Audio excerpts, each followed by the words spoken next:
মধ্যপ্রাচ্যে Iran Israel উত্তেজনার আবহে এবার নতুন করে উত্তাপ ছড়িয়েছে একটি বিস্ফোরক মন্তব্যে।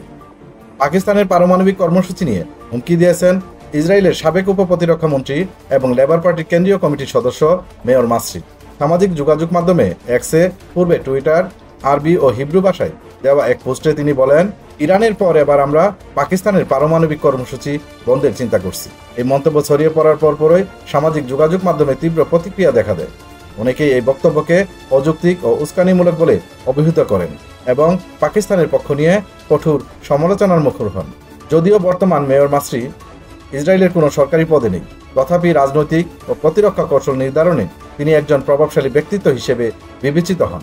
লেবার পার্টির একজন সিনিয়র সদস্য হিসেবে তার বক্তব্যকে হালকাভাবে নিচ্ছে না আন্তর্জাতিক মহল। পাকিস্তানকে হুঁশিয়ারি দিয়ে মাসরি তার পোস্টে লেখেন, পাকিস্তান ইরান থেকে দূরে নয়, এটুকু বুঝলেই যথেষ্ট। এই হুমকির জবাবে সরব হয়েছেন পাকিস্তানের শীর্ষ কর্মকর্তারাও।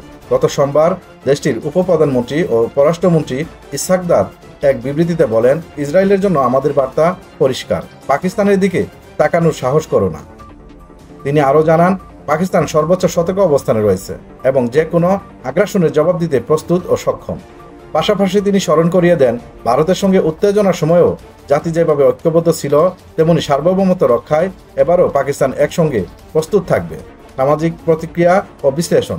মাসরির মন্তব্যের পর এক্সে অনেক ব্যবহারকারী মন্তব্য করেন, এ ধরনের হুমকি পাকিস্তানিদের জাতীয় সংহতি আরও দৃঢ় করবে।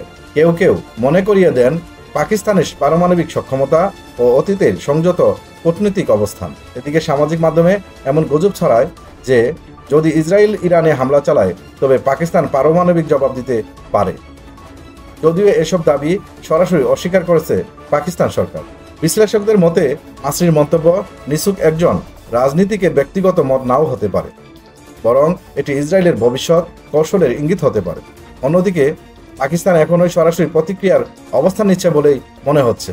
এই ঘটনার মাধ্যমে আবারও প্রমাণিত হলো, পারমাণবিক কূটনীতি কখনো কেবল আঞ্চলিক ইস্যু নয়, বরং এটি বৈশ্বিক শক্তির ভারসাম্য রক্ষার একটি গুরুত্বপূর্ণ উপাদান।